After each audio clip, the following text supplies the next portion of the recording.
नमस्कार सभी को। चलिए आज के वीकेंड वीडियो पे एनालाइज करेंगे एक मल्टी ईयर ब्रेकआउट स्टॉक्स के ऊपर जो आने वाले ट्रेडिंग सेशन में जो उसका स्विंग हाई था 2008 का, वो स्विंग हाई ब्रेक करने के लिए स्टॉक अटेम्प्ट कर रहा है। तो इसके ऊपर आज की वीडियो में डिस्कस करते हैं। चलिए इसका चार्ट देखते हैं। स्टॉक है एनसीसी। अगर एनसीसी का आप चार्ट देखेंगे मंथली टाइम फ्रेम पे, तो स्टॉक पे जो हमारा स्विंग हाई था 2008 का, उस स्विंग हाई के करीब स्टॉक ट्रेड कर रहा है। अब आने वाले ट्रेडिंग सेशन में क्या स्टॉक इस स्विंग हाई को ब्रेक कर सकता है, चलिए इसके ऊपर डिस्कस करते हैं। स्टॉक है हमारा,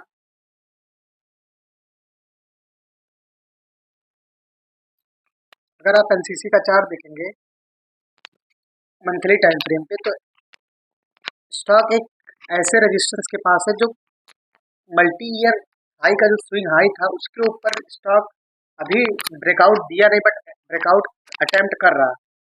अगर इसका मंथली चार्ट देखेंगे तो स्टॉक 2008 से लेके 2023 तक स्टॉक एक रेंज में कंसोलिडेट करा था। जो हमारा रेंज बना हुआ था स्टॉक, ये स्टॉक का रेंज बना हुआ था 138 का, बट पिछले कुछ महीनों से स्टॉक ने ब्रेकआउट देके जो ब्रेकआउट एरिया था उसको रिटेस्ट करके फॉलो बाइंग शो किया।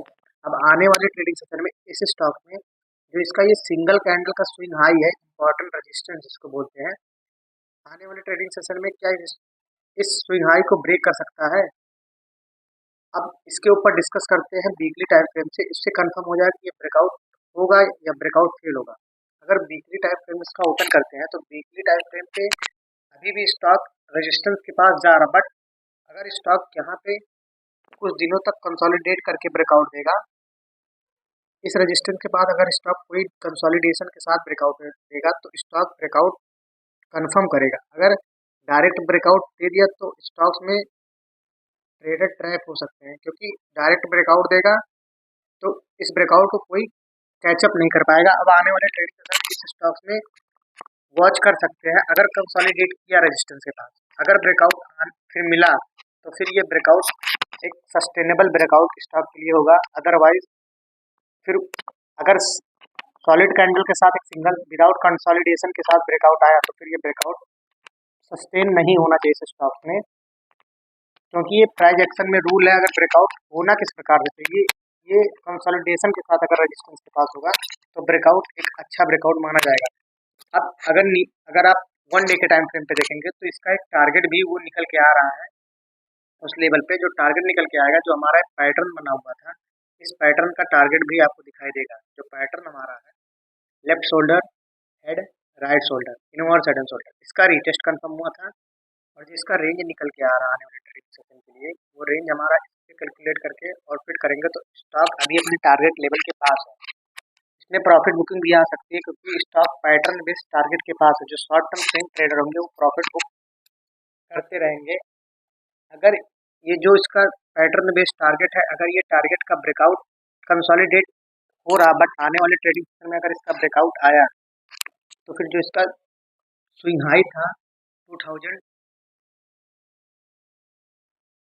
2008 का फाइव में, ये स्विंग हाई ब्रेक हो सकता है। बट ब्रेकआउट होने के लिए जो हमने रीजन डिस्कस किया, कंसोलिडेशन के साथ ब्रेकआउट होना चाहिए। अगर उस प्रकार से स्टॉक में कंसोलिडेशन के साथ ब्रेकआउट हुआ तो आने वाले ट्रेडिंग सेशन में इस स्टॉक में फॉलो बाइंग देखने को मिल सकती है और स्टॉक वन वे रैली दे सकता है, क्योंकि multi year resistance breakout attempt कर रहा है स्टॉक। और इसी प्रकार से एक दूसरा स्टॉक है, वो स्टॉक है बैंक ऑफ महाराष्ट्र में भी 2008 का स्विंग हाई अटेम्प्ट हुआ ब्रेक होने के लिए, बट पिछले वाले ट्रेडिंग सेशन में जब मार्केट में थोड़ा सेल ऑफ आया तो स्टॉक उस रेजिस्टेंस से रिएक्ट करके थोड़ा डाउन आ गया। चलिए इसको भी एनालाइज करते हैं। अगर बैंक ऑफ महाराष्ट्र का चार्ट देखेंगे, bank of Maharashtra, bank of Maharashtra, अगर इसका मंथली चार्ट देखेंगे तो स्टॉक एक ट्रेंड लाइन का रेजिस्टेंस ब्रेक कर दिया है। जो ट्रेंड लाइन था हमारा, वो ट्रेंड लाइन था 2007 का, उसका रिटेस्ट भी कंफर्म हो गया। अब आने वाले ट्रेडिंग सेशन में जैसे ये स्टॉक ये 85 और 94 का लेवल ब्रेक करेगा, फिर इस स्टॉक्स में वन वे रैली देखने को मिल सकती है। अगर इसको 1 डे के टाइम फ्रेम पे देखेंगे तो 1 डे के टाइम फ्रेम पे थोड़ा सेल ऑफ देखने को आने वाले ट्रेडिंग सेशन में मिला। अब स्टॉक के लिए जो हमारा इम्पोर्टेंट जोन बनेगा, जो हमारा परफेक्ट एरिया ऑफ एंट्री बनेगा, वो परफेक्ट एरिया ऑफ एंट्री हमारा अगर फिफ्थ से इसको चेक करेंगे तो फिफ्थ लेवल लगा के स्विंग हाई से स्विंग लो इसका लेंगे तो हमारा जो फिफ्थ लेवल निकल के आएगा, ये जो इम्पोर्टेंट जोन है 618 का 0.0 का, यहीं से स्टॉक रिएक्ट मतलब एक रिजेक्शन दे दिया। अब आने वाले ट्रेडिंग सेशन में जैसे इस लेवल पे कोई बुलिश कैंडल दिखाई देगा, फिर हमारा जो शॉर्ट टर्म व्यू होगा इस स्टॉक के लिए, ये जो इसका स्विंग हाई बन के आया रेड कैंडल का, यहाँ तक एक बार ये व्यू दिखा सकता है शॉर्ट टर्म या इंट्राडे के लिए।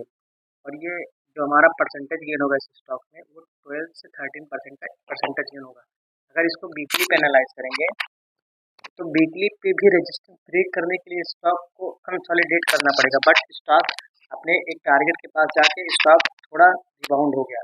70 का इसका एक टारगेट था, जो पीछे वाले पैटर्न बने थे उसका पैटर्न बेस्ड टारगेट पिछले वाले ट्रेडिंग सेशन में अचीव होते हुए इस स्टॉक में दिखाई दिया। अब इस स्टॉक को हम मल्टी ईयर ब्रेकआउट में इसलिए रख रहे हैं क्योंकि स्टॉक अपने 2007 के ट्रेंड लाइन को रीटेस्ट करके और फॉलो अप बाइंग देखने को अब आने वाले ट्रेडिंग सेशन में इस स्टॉक्स में एक अच्छा मूव दिखाई दे सकता है। जैसे इसका ये जो दो जोन है 79 और 86 का, जैसे ये जोन ब्रेक होगा फिर स्टॉक्स में एक बार इस स्विंग हाई तक स्टॉक टेस्ट करने के लिए जा सकता है 96 का। जैसे 96 का लेवल ब्रेक होगा फिर स्टॉक में एक तरफा मूव शो हो सकता है, क्योंकि स्टॉक ना जो स्विंग हाई था 2008 जनवरी का, उस जैन वाले मंथ वाले 2008 ईयर का ब्रेकआउट हो सकता हो, बट ब्रेकआउट हमारा उसी प्रकार होना चाहिए कंसोलिडेशन के साथ, तभी ब्रेकआउट सस्टेनेबल होगा। अदरवाइज ब्रेकआउट इस स्टॉक में फेल हो सकता है, ट्रैप होने से बच सकते हैं, बट ब्रेकआउट कंसोलिडेशन के साथ ही होना चाहिए। मिलते हैं अगली वीडियो में, धन्यवाद।